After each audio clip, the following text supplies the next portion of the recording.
안녕하십니까? 잘 지내셨어요? 네, 오늘 말씀 제목은 순전하고 신령한 젖을 사모하라입니다. 말씀은 베드로전서 1장 13절에서 2장 3절이고 요절 2장 2절을 같이 읽겠습니다. 2장 2절이요. 시작.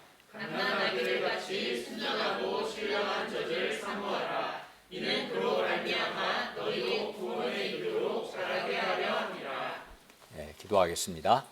은혜로우신 주님, 오늘도 저희가 살아계신 성부 하나님, 성자 하나님, 성령 하나님께 예배드리게 해주셔서 감사를 드립니다. 우리 드리는 예배가 삼위 하나님을 기쁘시게 하고 영화롭게 하게 하여 주십시오. 또 우리에게 말씀의 은혜를 충만케 하여 주시기를 기도합니다. 예수님의 이름으로 기도하였습니다. 아멘. 우리가 지난 시간에 뭐 배웠어요? 하나님께서 우리를 많이 긍휼히 여기셔서 거듭나게 하시고 우리에게 산소망을 주셨다. 그렇기 때문에 우리는 어떤 형편 가운데서도 이 하나님께 감사할 수 있고 또 하나님을 찬송해야 한다 하는 것을 배웠습니다. 그러면 이렇게 하나님의 많은 긍휼로 거듭나서 산소망을 가진 신자들은 구체적으로 어떻게 살아야 합니까? 오늘 그것을 배울 수 있기를 바랍니다. 첫째, 거듭난 신자는 마음의 허리를 동이고 근신해야 합니다. 13절을 보십시오. 한번 읽어볼까요?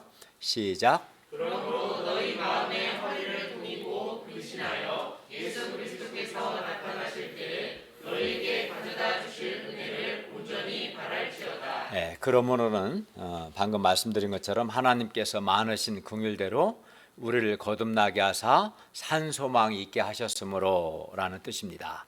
거듭나서 산소망을 가진 신자는 마음의 허리를 동이고 근신해야 합니다. 여기서 마음의 허리를 동인다라는 것은 방심하지 않고 긴장하는 것을 의미하고요. 근신하라는 것은 정신을 차리고 있으라는 뜻입니다. 그러니까 마음의 허리를 동이고 근신하는 것은 영적으로 긴장하고 깨어 있으라는 뜻입니다. 그리고 예수 그리스도께서 나타나실 때, 즉 예수님께서 다시 오실 때에 우리에게 가져다 주실 은혜를 온전히 바라야 합니다. 그러면 예수께서 다시 오실 때 우리에게 가져다 주실 은혜가 뭡니까? 그것은 대표적으로 우리 몸이 영광스러운 몸으로 부활하는 것, 또 새하늘과 새 땅에서 하나님과 함께 영원한 기쁨과 행복을 누리는 것 등이 장차 우리에게 주어질 은혜일 겁니다. 그러면 우리가 왜 마음의 허리를 동이고 근신해야 합니까? 왜냐하면 먼저는 우리의 대적 마귀가 우는 사자같이 두루 다니며 삼킬 자를 찾기 때문입니다. 우리가 지금 코로나19 바이러스가 존재하죠. 눈에 보여요? 안 보이죠. 바이러스는 세포보다도 작다고 합니다. 그러나 우리가 안 보이지만 검사를 통해서 존재하고 또 심한 경우 사람을 사망에 이르게 한다는 것을 알잖아요. 그래서 우리가 어떻게 근신합니까?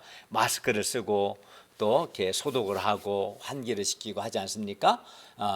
바이러스가 있기 때문에 마찬가지로 마귀가 우리 눈에는 보이지 않지만 두루 다니며 존재하고 또 삼킬 자를 찾기 때문에 우리가 긴장해야 합니다. 우리가 긴장하고 정신 차리지 않으면 우리는 대적 마귀의 공격을 받아 시험에 들어서 범죄할 수 있습니다.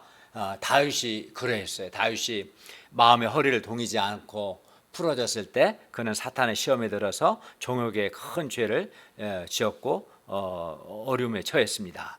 그렇기 때문에 마음의 허리를 동해야 합니다. 다음으로 우리가 긴장하고 깨어있지 않으면 우리가 썩고 더럽고 쇠하는 죽은 소망에 마음을 빼앗겨서 산소망을 놓치기 때문입니다. 마음의 허리를 동이고 근신하여 있지 않으면 눈에 보이는 세상 소망, 썩고 쇠하고 없어질 소망에다가 마음을 빼앗기기 쉽습니다. 그 산소망을 잃어버리기 쉽습니다. 실제로 깨어있지 않고 안일하게 사는 신자들은 대개가 사탄의 시험에 들어서 죄에 넘어지고 또 산소망을 잃어버리고 죽은 소망을 붙들고 살아가는 것을 봅니다. 그리고 이는 매우 부끄러운 일입니다. 그러므로 우리가 마음의 허리를 동이고 근신하는 삶, 즉 영적으로 긴장하고 깨어있는 삶을 살 수 있기를 기도합니다. 둘째, 거듭난 신자는 모든 행실에 거룩한 자가 되어야 합니다. 14절에서 21절 말씀입니다. 14, 15절을 다 같이 읽겠습니다. 시작. 너희가 순종하는 자식처럼 전에 알지 못할 때에 따르던 너희 사욕을 본받지 말고 오직 너희를 부르신 거룩한 이처럼 너희도 모든 행실에 거룩한 자가 되라. 한 1도만 낮추라는 거였어요. 여기 목사님. 그들은 과거 거듭나기 전 불순종의 자식들로 자신의 사욕, 여기서 이제 사욕은 더럽고 악한 욕망인데 그들이 거듭나기 전에는 몸의 사욕, 더럽고 악한 욕망을 쫓아서 살았습니다. 그리고 마음에 죄악된 본성대로 본성이 이끄는 대로 살았어요. 거듭나기 전, 즉 구원받기 전에 그들은 주로 육신의 정욕과 안목의 정욕, 이생의 자랑을 즐기며 육체와 마음이 원하는 대로 쾌락적인 삶을, 또 죄악된 삶을 살았습니다. 그러나 이제는 베드로서를 읽는 우리 독자들, 한마디로 말해 당시 신자들이 하나님의 크신 긍휼로 거듭나서 하나님의 자녀가 되었으므로 모든 행실에서 거룩한 자가 되어야 한다고 말씀합니다. 우리를 부르신 거룩하신 하나님처럼 하나님께서 거룩하시기 때문에 우리도 모든 행실에서 거룩한 자가 되어야 합니다. 그러면 거룩이란 뭡니까? 어떻게 하는 것이 거룩한 자가 되는 겁니까? 거룩이란 말은 구별되다라는 뜻입니다. 그래서 모든 행실에서 거룩하다는 것은 모든 행실에서 구별되다라는 뜻입니다. 즉 하나님을 인정하지 않는 불신자가 있습니다. 불신자의 삶의 방식이 있겠죠. 거룩하다는 것은 이런 불신자의 삶이나 그의 삶의 방식과 구별되는 겁니다. 또 죄와 구별되는 것, 이게 바로 거룩입니다. 그러면 구체적으로 어떻게 하는 것이 모든 행실에서 거룩한 자가 되는 것인가 좀 더 살펴보겠습니다. 사도 바울이 디모데후서 3장에서 말한 것처럼 대체로 이제 바울은 당시 말세 불신자들, 몸의 사욕을 쫓아 사는 사람들의 삶이 어떠한가를 이렇게 말했어요. 사람들은 자기를 사랑하며 돈을 사랑하며 그죠? 다 뭐예요? 자랑하며 교만하며 비방하며 이런 건 거룩한 게 아니에요. 이런 것은 사욕을 쫓는 삶이에요. 또 뭐가 있어요? 부모를 거역하며 감사하지 아니하며 무정하며 원통함을 풀지 아니하며 모함하며 절제하지 못하며 사나우며 쾌락을 사랑한다. 이렇게 말했어요. 이런 삶은 거룩과 정반대의 사욕을 쫓는 삶이죠. 뿐만 아니라 사람들은 베드로전서 2장 1절에서 말하는 것처럼 악독, 기만, 외식은 겉과 속이 다른 것이죠. 또 시기하는 삶을 살고 남을 비방하는 삶을 삽니다. 이런 삶도 거룩과 정반대로 사욕을 쫓는 삶이겠죠. 그런데 이렇게 사는 것은 사욕을 따르는 삶이고, 그러므로 거듭난 신자는 거듭난 신자가 거룩한 자가 된다는 것은 결코 이러한 몸의 사욕을 따르는 삶을 살아서는 안 된다는 뜻입니다. 사욕을 따르는 이런 삶과는 구별된 삶을 사는 것, 이것이 거룩한 자가 되는 겁니다. 예를 들어서 그러면 우리가 어떻게 살아요? 어떻게 하는 것이 아까 우리가 거룩하지 않은 몸의 사욕을 따르는 삶의 예들을 좀 몇 개 살펴봤습니다. 그럼 구체적으로 어떻게 하는 것이 거룩한 자가 되는 겁니까?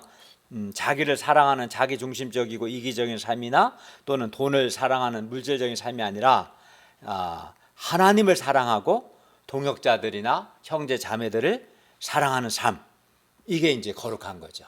또 그리하여 하나님과 동역자들과 형제 자매들 위해서 자기의 물질을 드리고 마음을 드리고 그들을 위해 수고하고 희생하고 헌신하는 삶을 사는 것, 이렇게 하는 것이 어떻게 이렇게 사는 것이 거룩하게 사는 삶이고, 이런 사람이 거룩한 자가 되는 겁니다. 또 더 이상 자기를 자랑하거나 교만하지 않고 자기를 도리어 낮추고 또 공동체의 덕을 세우는 삶을 살고, 또 비방하지 않고 도리어 은혜가 되고 덕이 되는 말을 하는 것, 부모를 거역하지 않고 부모에게 순종하는 삶을 사는 것, 또 감사하고 용서하는 삶을 사는 것, 이것이 거룩한 자가 되는 것입니다. 모든 행실에서 거룩한 자가 된다는 것은 막연한 것이 아니라 이렇게 아주 구체적인 것이고 죄와 구별된 삶을 구체적으로 사는 겁니다. 또 베드로전서 안에서도 우리는 거룩한 삶의 몇몇 예를 찾아볼 수 있어요.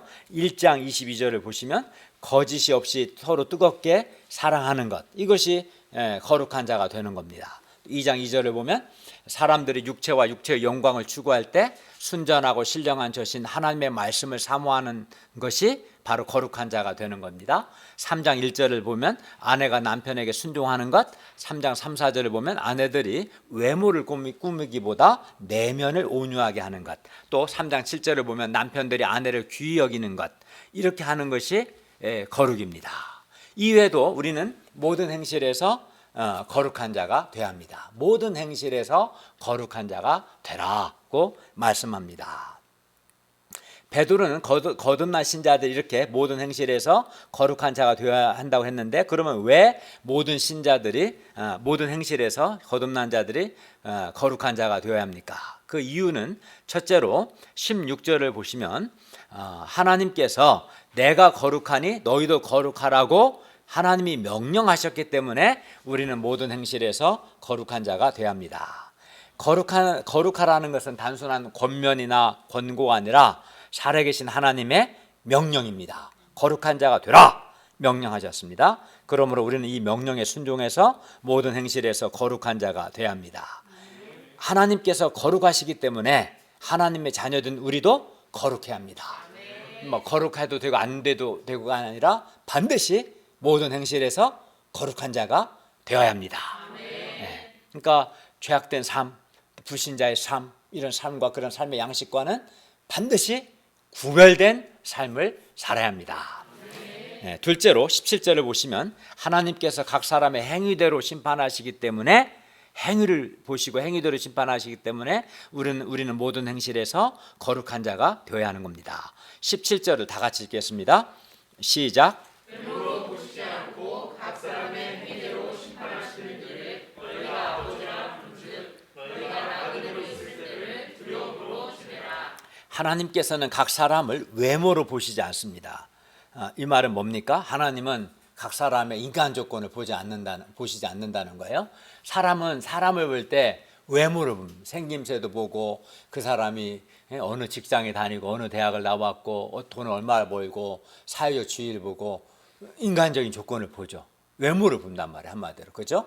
그리고 또 사람들은 막 죄악돼서 사람을 외모로 차별하기도 합니다. 외모를 보죠. 근데 하나님은 뭐라고 하셨어요? 오늘 본문에 하나님은 사람을 외모를 보시지 않는다. 그러니까 하나님은 우리 직업이나 연봉이나 학교 어디 나왔는가, 키나 생김새나 그런 거 보셔요, 안 보셔요? 전혀 안 보셔요. 보신다고 하는 건 자기 착각일 뿐입니다.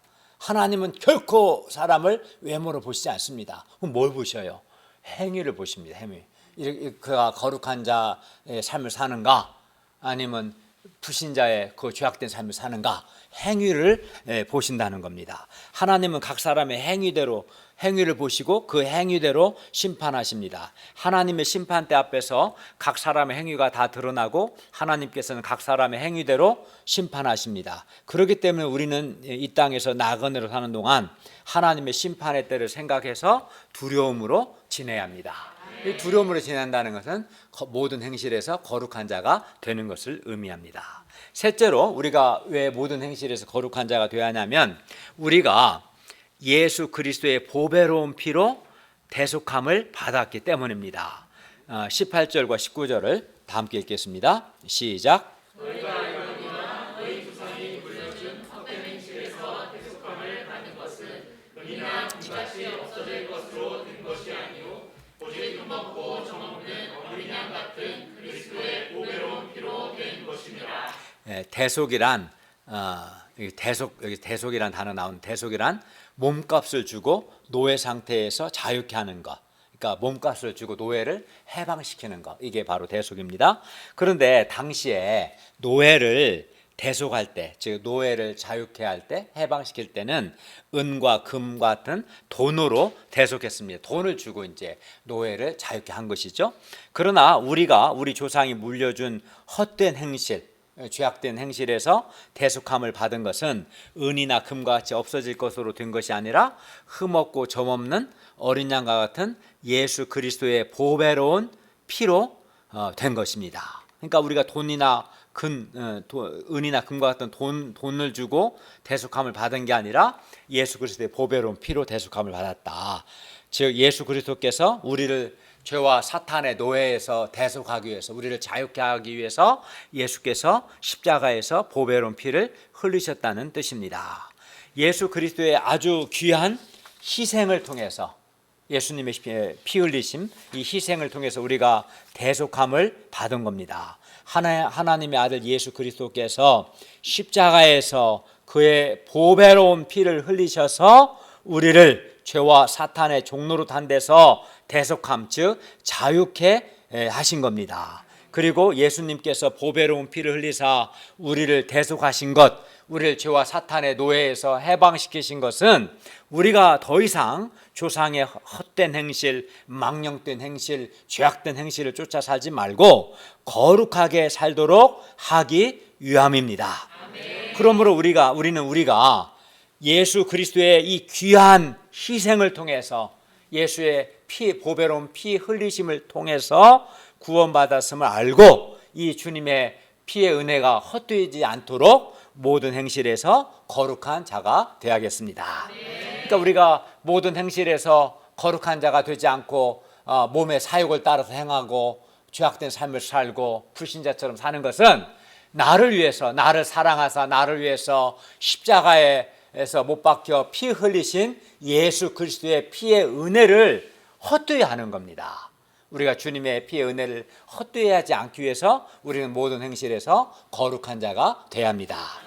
셋째, 거듭난 신자는 마음으로 뜨겁게 서로 사랑해야 합니다. 22절을 읽겠습니다. 시작. 너희가 진리를 순종함으로 너희 영혼을 깨끗하게 하여 거짓이 없이 형제를 사랑하게 이르렀으니 마음으로 뜨겁게 서로 사랑하라.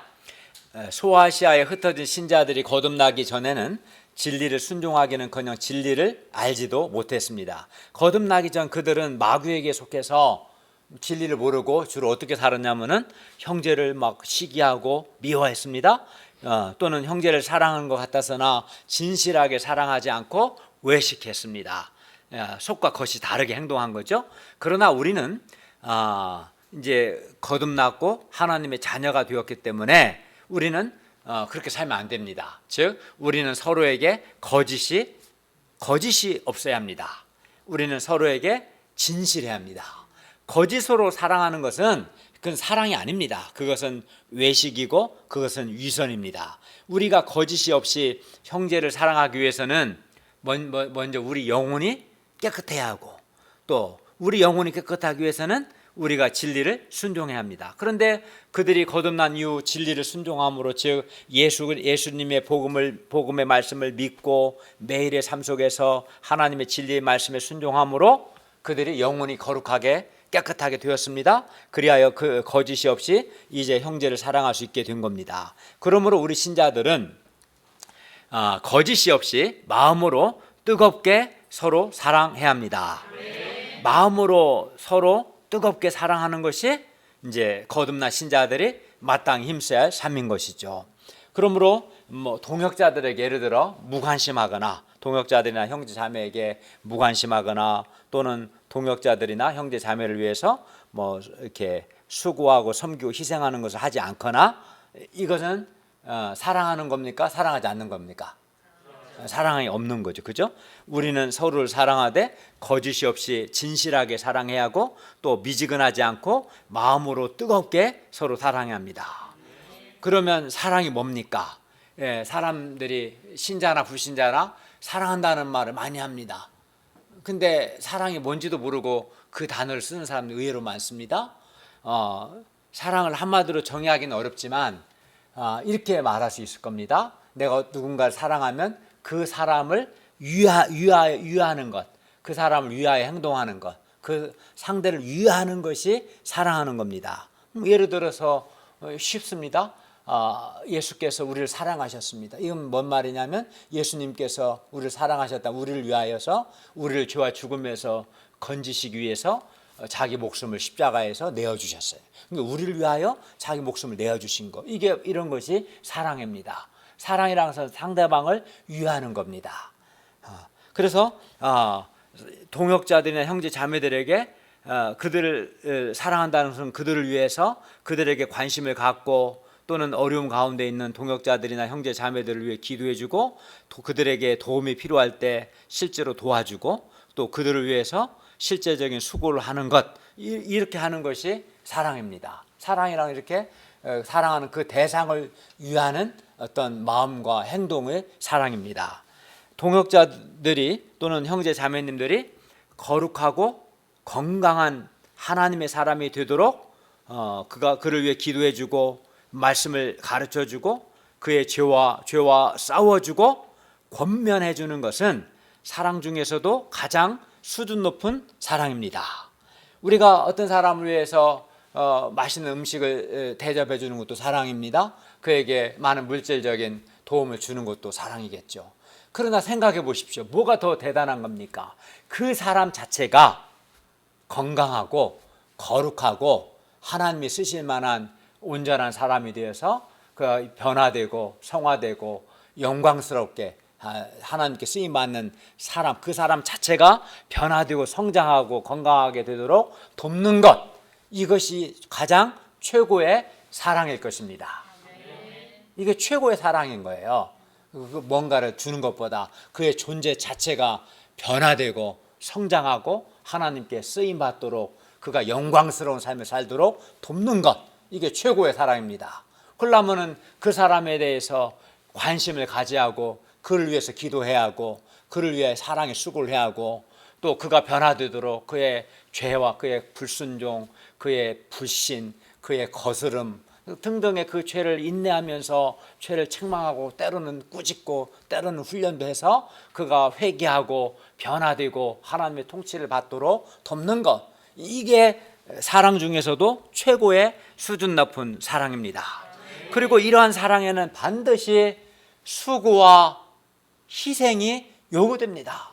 남을 위해 기도하는 것도 물론 수고가 있고 물질을 드리는 것도 그만큼 자기의 수고, 희생 요구됩니다. 근데 특히 다른 사람을 신앙적으로 돕는 것은 대단한 수고와 희생이 요구됩니다. 한 사람이 죄와 허물을 감당하는 거 쉽지 않습니다. 한두 번도 쉽지 않은데 1년, 6개월, 2년, 3년 그의 죄와 허물을 오랫동안 참고 인내하고 싸워주고 그가 회개하고 변화되도록 돕고 하는 것은 이거는 정말 많은 수고와 희생이 요구되는 겁니다. 내가 나에게 지금 사랑이 있는가 없는가 알려면 내가 동역자들과 형제 자매님들 위해서 실제로 어떤 사랑의 수고를 내가 얼마만큼 했는가를 보면 알 수 있어요. 그러니까 정말 사랑하는 사람, 사랑하는 대상을 위해서 어떤 수고를, 어떤 희생을 얼마만큼 했는가, 그게 있으면 그 사람을 사랑한 거예요. 그런데 다른 사람에 대해서 내가 관심도 없고 그를 위한 실제적인 수고나 희생이 하나도 없어요. 그러면 그는 사랑이 없는 사람입니다. 사랑을 하지 않은 거예요. 모든 행실에서 거룩한 자가 되라는 말씀이 명령인 것처럼 마음으로 뜨겁게 서로 사랑하라는 이 말씀 역시 반드시 우리가 순종해야 할 하나님의 명령입니다. 우리가 마음으로 뜨겁게 서로 사랑하라는 말씀에 순종합시다. 오늘날 많은 사람들이 개인주의가 심합니다. 이기주의, 개인주의가 심합니다. 물론 우리가 하나님께 대한 개인적이고 인격적인 믿음을 가져야 합니다. 그러나 개인주의, 이기주의는 아주 잘못된 겁니다. 예수님께서도 내가 너희를 사랑한 것 같이 너희도 서로 사랑하라. 너희가 서로 사랑하면 이로써 모든 사람이 너희가 내 제자인 줄 알 것이라고 말씀하셨습니다. 그러므로 우리는 거짓이 없이 마음으로 뜨겁게 서로 사랑하는 공동체적인 사람이 되어야 합니다. 그러니까 사랑하려면 그 상대방에게 관심을 가져야 하고 그를 위하여 내가 무엇을 해야 할까? 그 하는 행동에는 기도도 있고 실제적인 사랑의 수고가 있고 어떤 희생이 있을 수 있겠죠? 그렇게 하는 겁니다. 그러므로 우리가 거짓이 없이 깨끗한 마음으로 서로 뜨겁게 사랑할 수 있기를 바랍니다. 그리고 우리가 이렇게 마음으로 뜨겁게 정말 서로 사랑한다면 얼마나 좋겠습니까? 그러면 우리 자신과 우리의 공동체가 얼마나 은혜롭고 또 사랑이 풍성하겠습니까? 넷째, 거듭난 신자는 갓난아기들 같이 하나님의 말씀을 사모해야 합니다. 2장 2절을 보십시오. 특히 23절을 먼저 읽겠습니다. 23절입니다. 1장 23절 시작. 너희가 거듭난 것은 썩어질 씨로 된 것이 아니요 썩지 아니할 씨로 된 것이니 살아있고 항상 있는 하나님의 말씀으로 되었느니라. 예, 성령님께서 하나님의 말씀을 수단으로 우리를 거듭나게 하셨습니다. 우리를 거듭나게 하신 주체는 성령 하나님이시고 우리를 거듭나게 하신 수단은 하나님의 말씀입니다. 그리하여 우리는 항상 살아있고 항상 있는 이 하나님의 말씀으로 우리가 거듭났어요. 하나님의 말씀은 항상 있습니다. 전에도 있었고 지금도 있고 앞으로도 있고 영원히 있을 것입니다. 그런데 24, 25절을 보십시오. 한번 읽어볼까요? 24, 25절 시작. 그러므로 모든 육체는 풀과 같고 그 모든 영광은 풀의 꽃과 같으니 풀은 마르고 꽃은 떨어지되 오직 주의 말씀은 세세토록 있도다 하였으니 너희에게 전한 복음이 곧 이 말씀이니라. 네, 모든 육체와 그 육체가 가진 모든 영광은 결국 풀과 같이 풀이 마르듯이 우리 육체도 마르고 꽃이 떨어지는 것처럼 육체의 영광도 떨어지게 된다는 겁니다. 풀이 마르는 것처럼 지금은 아무리 아름답고 건강해도 특히 이제 24살 정도 5살 이때가 이제 가장 건강할 때입니다. 인생에서 전체를 놓고 보면 가장 절정기입니다. 20에서 24살 정도 25이 넘으면 힘듭니다. 제가 대학을 졸업하고 1년 풀타임 훈련을 받고 군대를 갔는데 아주 힘들었습니다. 아주 훈련 받는 게 힘듭니다. 20대 초반이 제일 좋습니다. 25부터가 이제 꺾어지기 시작하다가 29대 좀 더 피곤하고 좀 그렇게 듭니다. 갈수록. 네. 그런데 이렇게 그러나 이제 뭐 외모도 피부도 좋고 다 좋겠죠. 아름답고 건강해도 우리 육체는 어떻습니까? 늙고 병들고 결국에는 죽습니다. 코로나 바이러스가 세포보다 작다고 그래요. 그 세포보다 눈에 보이지 않는 그 작은 바이러스의 공격을 받으면 심한 경우는 미각이나 후각을 잃고 더 심한 경우는 폐가 손상되고 더 많이 심한 경우 죽기도 한다고 합니다. 물론 무증상 감염도 있을 수는 있겠지만 그렇게 우리 몸이 약합니다. 취약하죠. 제가 어제 이종공 교수님이 저에게 전화하셨는데 우리 진바울 선교사님이 오셔서 이번 주는 오웹에 한번 오시려는 마음이 있었는데 가족들이 요즘 코로나가 심해져서 안 가면 좋겠다 해서 그냥 못 오고 유튜브로 예배에 참여하겠다고 저에게 말씀하면서 친구 중에 지금 유정우 교수님이 70대 초반이죠. 친구 중에 얼마 전에 코로나19에 감염돼 사망했답니다. 그러니까 이게 참 우리 몸이 마르고 마른다. 정말 이건 사실입니다. 늙고 병들고 죽습니다. 그리고 풀에 꽃이 떨어지는 것과 같이 육체의 영광도 결국은 떨어지고 사라져요. 지금 사람들이 갖고 있는 육체의 영광이 뭐가 있을까요? 예를 들어서 좋은 대학에 입학하고 또 사람들이 부러워하는 좋은 직장에 취직하고 많은 연봉을 받고 또 승진도 하고 사회에서 성공하고 높은 지위를 얻고 권력도 갖고 아주 인생을 화려하게 살고 사람들의 많은 인정과 칭찬을 받는 이런 육체의 영광이 있을 것이고 이런 육체의 영광이 지금은 참 부럽다. 난 그 중에 한두 개만 가졌으면 좋겠는데 이렇게 부러워하고 화려해 보일 수 있지만 그러나 이 육체의 영광은 떨어지고 사라집니다. 즉 영원하지 않습니다. 육체의 영광이 잠깐입니다. 잠깐. 젊었을 때, 현역이 있을 때 잠깐입니다. 나이 70이 되고 80이 되면 뭐라고 부르는 줄 알아요? 여기는 이정호 교수님도 젊은 날에 서울대 나와서 기자하시고 중앙대에서 30몇 년 대학 교수하셨지만 은퇴하고 나서는 지금 뭡니까? 할아버지, 늙은이. 우리의 미래입니다. 늙으면 할아버지가 되고 할머니가 되는 겁니다. 육체의 영광은 떨어지고 사라지는 거예요. 영원하지 않습니다. 그리고 죽음과 함께 흔적도 없이 다 사라져요. 그게 현실입니다. 꽃이 떨어지듯이 육체의 영광도 떨어지고 사라집니다. 그러므로 늙고 병들게 될 육체와 떨어지고 사라질 육체의 영광을 자랑하고 거기다가 소망 두는 사람은 참으로 미련하고 어리석은 사람입니다. 육체의 영광에 소망뒀다가 육체의 영광이 떨어지고 사라질 때 그는 크게 나중에 이제 후회하게 되고요, 절망할 겁니다. 그리고 육체의 영광이 떨어지고 사라지고 자기 육체가 마르게 될 때 매우 허무하게 될 겁니다. 그러나 예수 믿는 신자는 육체는 이 겉사람은 후패하 늙고 병들지만 우리 속사람은 이따 뒤에 배우겠지만 하나님의 말씀을 사모하고 하나님의 통치를 받음으로 내면이 더욱 새로워지고 내면이 더욱 강건해지고 성숙해지고 뿐만 아니라 장차 썩지 않고 강하고 신령한 몸으로 다시 살 소망을 갖게 되기 때문에 육체의 영광을 사모하는 사람은 나중에 시간이 갈수록 후회하고 절망 허무하지만 우리는 더욱 소망이 새로워지고 마음이 더 새로워지게 될 것입니다. 그러니까 좋은 거죠. 육체나 육체의 영광과 달리 하나님의 말씀은 세세토록 있습니다.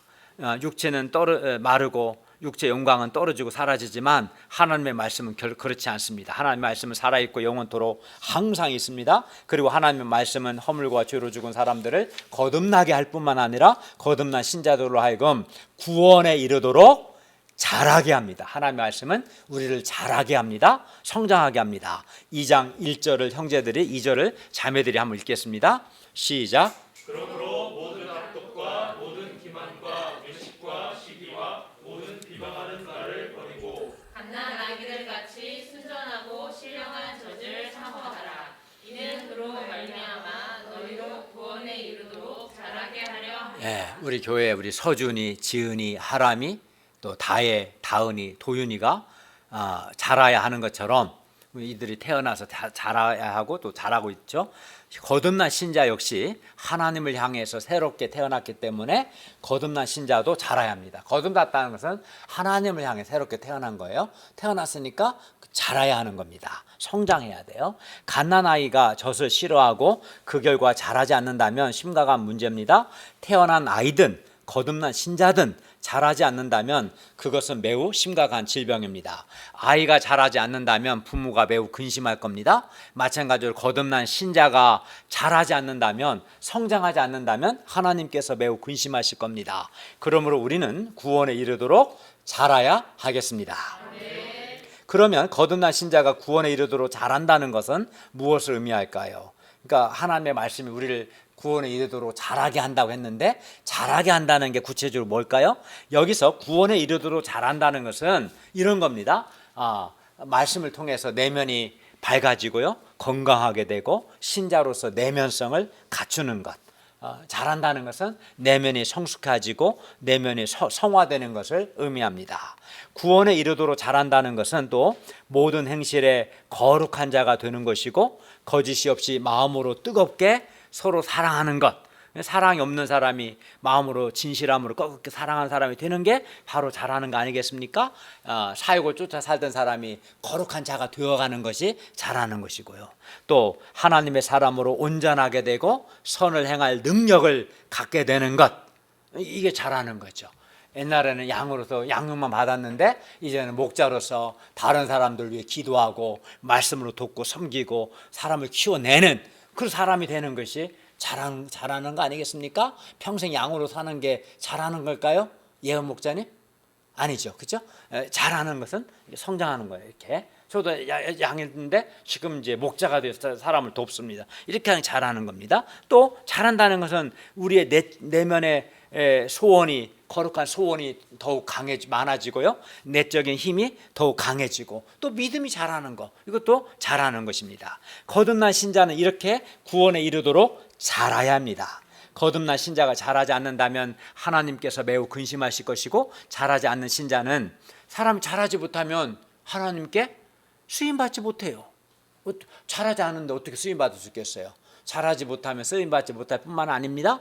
다른 사람들에게 부담을 주고 말 겁니다. 그러므로 거듭난 신자는 어떻게 하겠어요? 반드시 자라야 합니다. 성장해야 돼요. 그러면 거듭난 신자가 구원에 이르도록 자라기 위해서는 어떻게 합니까? 두 가지가 있어요. 첫째는 버려야 할 것과 우리가 사모해야 할 것이 있어요. 먼저는 모든 악독과 모든 기만, 외식, 시기와 모든 비방하는 말을 버려야 합니다. 이런 것들을 버리지 않으면 결코 구원에 이르도록 자랄 수 없습니다. 이러한 악한 것들, 몸의 사욕을 반드시 버려야 합니다. 예를 들어 거짓도 버려야 하고요, 외식도 버려야 하고, 시기하는 마음도 버려야 하고, 비방하는 말도 버려야 합니다. 이런 악한 것들을 버리지 않고 내버려 두면은 그 사람은 결코 자랄 수 없어요. 버려야 합니다. 다음으로 버리는 것만으로는 안 됩니다. 일단은 버려야 하고, 다음으로 갓난 아기들 같이 순전하고 신령한 젖인 하나님의 말씀을 사모해야 합니다.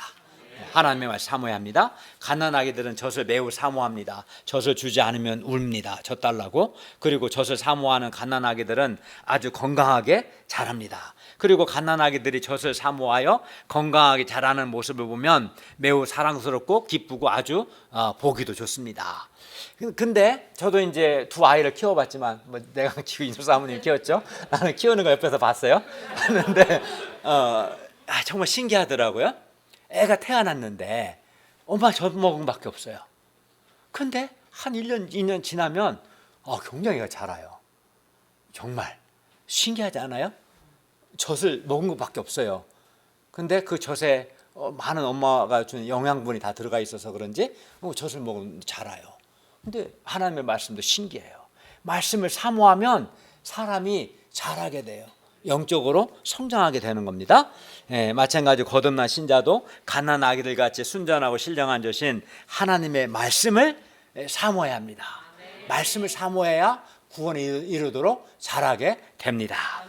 베드로가 하나님의 말씀을 순전하고 신령한 젖으로 표현했는데, 여기서 순전하다는 것은 순수하다, 다른 것이 섞여 있지 않다는 뜻인데, 하나님의 말씀이 순전하다는 것은 하나님의 말씀이 이단적인 것이나 세속적인 것에 오염되지 않은 참된 진리의 양식이다라는 뜻이고요. 신령하다라는 이 로기코스라는 단어는 문자적이 아닌 비유적이다, 말씀과 관련되어 있는 또 어떤 것의 본성에 합당한이라는 뜻을 갖고 있어요. 그래서 신령한 젖이라는 것은 진짜 우리가 문자적인 젖은 진짜 엄마 젖이죠.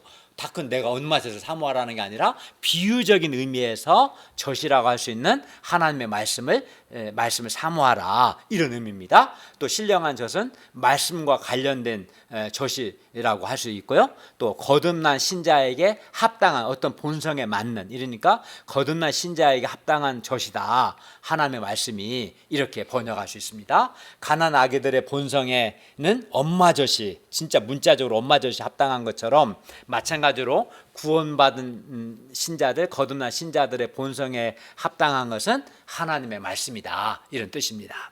따라서 갓난아기들이 자라려면 갓난아기들이 합당한 젖을 먹어야 하듯, 거듭난 신자도 구원에 이르도록 자라려면 거듭난 신자가 합당한 젖인 하나님의 말씀을 먹어야 한다는 뜻입니다. 갓난아기들이 자라기 위해서는 젖을 사모해야 하듯, 거듭난 신자가 구원에 이르도록 자라기 위해서는 순전하고 신령한 젖인 하나님의 말씀을 사모해야 합니다. 하나님의 말씀을 사모해서 일용할 양식 말씀을 먹고, 매주 성경을 배우고 또 가르치고, 이렇게 주일에 말씀을 잘 듣고 또 소감도 깊이 써야 합니다. 말씀 공부와 예배 시간에 졸지 않고 말씀을 사모하는 마음으로 말씀을 공부하고 주일 말씀을 들어야 합니다. 사모하는 마음으로, 하나님이여, 하나님의 말씀을 통해서 저에게 거룩한 소원을 주시고 저의 내면에 힘을 주시고, 주여 당신의 말씀이 내게 생명이 되게 해주시고, 하나님의 말씀이 내게 빛이 되게 하시고, 하나님의 말씀이 내게 은혜가 되게 하여 주시옵소서. 이것이 정말 이런 심령으로, 이것이 말씀을 사모하는 마음이고, 이렇게 말씀을 사모하는 마음으로 말씀을 공부하고 지금 이 시간, 주일 예배 시간에 말씀을 들어야 합니다. 그리고 하나님은 이렇게 말씀을 사모하는 자를 결코 외면하지 않습니다. 말씀을 사모하는 자를 기뻐하시고, 말씀을 사모하는 그에게 하나님의 말씀이 그에게 거룩한 소원을 불러일으키게 해주고, 내적인 힘을 주고 생명력을 주고 은혜가 넘치게 하십니다.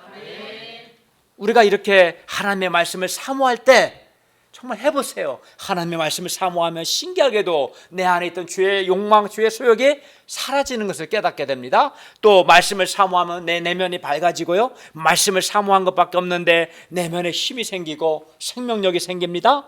말씀을 사모하면 하나님의 사람으로 온전하게 성장해 갑니다.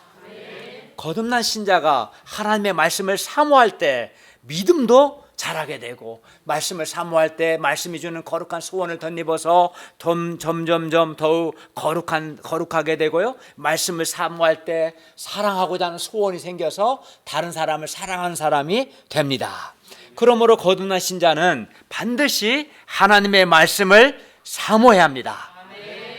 말씀을 사모하는 마음으로 주일 말씀을 들으셔야 하고 말씀을 공부하셔야 합니다. 3절을 보십시오. 우리가 주의 인자하심을 맛보았으면 하나님의 말씀을 사모해야 합니다. 여기서 주의 인자하심을 맛보았다는 것은 우리가 하나님의 말씀을 통해서 주님이 주시는 그 풍성한 은혜들을 맛보고 경험했다는 뜻입니다. 즉 우리는 말씀이 우리에게 정말 하나님의 말씀이 구원을 주고 생명을 주고 기쁨을 주고 거룩한 소원과 능력을 주고 위로와 소망을 주는 것을 경험했습니다. 저 역시 정말 말씀을 통해서 말씀이 주는 내적인 소원, 내적인 힘, 생명력, 은혜, 말씀이 주는 기쁨, 말씀이 주는 마음에 말할 수 없는 기쁨과 평강을 경험했고, 말씀을 통해서 내면이 밝아지는 말씀의 빛을 경험한, 이렇게 하는 것이 우리가 말씀을 통해서 주의 인자하심을 맛보았다는 뜻입니다. 그렇다면 우리는 마땅히 하나님의 말씀을 이미 인자하심 맛보았다면 더욱 말씀을 사모해야 하지 않겠습니까? 그런데 어떤 사람은 몇 년 동안이나 하나님의 말씀을 배우고 주일 말씀을 들었고 또 소감도 썼습니다. 따라서 구원에 이르도록 잘하는 것이 지극히 당연하고 정상입니다. 그러나 구원에 이르도록 잘하지 않았거나 아니면 조금밖에 잘하지 않은 것을 봅니다. 그리하여 여전히 마음의 악독과 기만과 외식과 시기가 있고 비방하는 말도 합니다. 또 행실에서 거룩하지 않고 거짓이 없이 서로 사랑하지도 않고 여전히 자기중심적이고 여전히 이기적인 삶을 삽니다. 여전히 내면이 밝지가 않고 내적인 힘이 없고 내면이 성숙하거나 성화되지 않습니다. 갓난 아기들이 젖을 사모하여 자라듯이 거듭난 신자들도 하나님의 말씀을 사모하여 자라야 하는데 그렇지 않습니다. 그러면 그 이유가 뭡니까? 그렇게 오랫동안 성경 공부하고 주일 말씀을 들었는데 왜 그는 구원에 이르도록 잘하지 않은 것입니까? 이는 그가 하나님의 말씀을 믿지 않고 순종하지 않기 때문입니다. 하나님의 말씀을 지적으로 동의하는 것, 머리로 깨닫고 이해하는 것과 실제로 그 말씀을 믿고 순종하는 것은 전혀 다릅니다.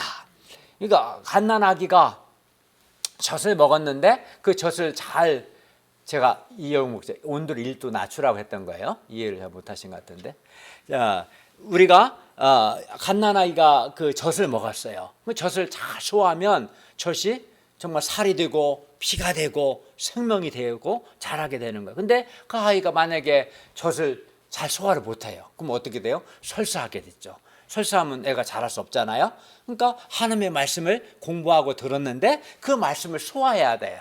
소화해야 그 말씀이 빛이 되고 은혜가 되고 생명이 되고 그래서 우리를 자라게 하는 거죠. 그죠? 근데 말씀을 소화하지 않는다는 건, 소화한다는 건 뭐냐면 하나님의 말씀을 내가 믿고 순종하는 거, 하나님의 말씀을 겸손하게 받아들이고 믿고 순종하는 것이 말씀을 소화하는 거예요. 말씀을 소화해야 이 말씀이 나에게 생명의 양식이 되고 나를 자라게 합니다. 하나님의 말씀을 믿고 순종해야 이게 말씀을 소화하는 건데, 이렇게 해야 하나님의 말씀이 나에게 있어서 빛이 되고 나에게 내적인 힘이 되고 나에게 생명의 양식이 됩니다. 그러나 그 사람이 하나님의 말씀을 믿지도 않고 순종하지도 않기 때문에 하나님의 말씀이 그에게 빛이 되지 못하고 내적인 힘이 되지 못하고 생명의 양식이 되지 못하는 겁니다. 그리하여 그런 사람의 내면에는 죄의 욕망들이 여전히 강하고 거룩하지 않습니다. 내적인 힘이나 생명력이 없는 겁니다. 갓난아기들은 젖을 사모합니다. 그리고 젖을 잘 먹고 잘 소화해서 젖이 갓난아기에게 살이 되고 피가 되고 생명의 양식이 됩니다. 마찬가지로 거듭난 신자도 하나님의 말씀을 믿고 순종해야 합니다. 그래야 하나님의 말씀이 내면에 빛이 되고 하나님의 말씀이 나에게 힘이 되고 하나님의 말씀이 나의 영혼의 양식이 되어야 합니다. 그리고 이렇게 하는 것이 하나님의 그리고 이렇게 하나님의 말씀을 믿고 순종하면 내면이 밝아지고 내면에 힘이 생기고 믿음도 자라고 사랑도 자라고 거룩하게 되고 하나님의 사람으로서 온전하게 될 것입니다. 그러므로 우리는 내가 정말 하나님의 말씀을 사모하는가, 정말 내가 말씀을 사모하는가, 형식적으로 성경 공부하고 형식적으로 주일 예배 드리고 있지는 않은가, 내 자신을 돌아봐야 합니다. 내가 정말 하나님의 말씀을 나의 빛과 생명과 진리로 믿고 순종하는가, 우리 자신을 돌아보고 그렇지 않다면 우리는 회개합니다. 하나님의 말씀 앞에서 내가 교만하지 않는가, 하나님의 말씀을 불신하고 불순종하고 있지 않는가, 우리 자신을 돌아보고 겸손하게 믿고 순종할 수 있기를 바랍니다. 예. 그래야 이렇게 하나님의 말씀을 오랫동안 이제 공부했지만 주일 말씀을 듣고 소감을 썼어도 하나님의 말씀을 믿지 않고 순종하지 않는다면 그것은 결코 하나님의 말씀을 사모하는 것이라고 할 수 없을 겁니다. 그리고 이런 사람은 경건의 모양은 있을지 몰라도 경건의 능력은 없습니다. 여러분 안에 절대적으로 믿고 순종함으로 여러분에게 빛이 되고 힘이 되고 생명의 양식이 된 하나님의 말씀이 얼마나 있습니까? 즉 내가 정말 체험했던 말씀이 얼마나 있습니까? 그걸 돌아봐야 합니다. 저는 그게 맞습니다. 정말 하나님의 말씀을 겸손하게 듣고 그 말씀을 믿고 순종하고자 붙들고 기도하고 투쟁할 때 그 말씀이 다 내게 빛이 되고 힘이 되고 생명의 양식이 되고 나를 변화시키고 자라게 하는 겁니다. 그러므로 우리가 하나님의 말씀 앞에서 겸손하고 하나님의 말씀을 믿고 순종하는, 즉 정말 하나님의 말씀을 사모할 수 있기를 기도합니다.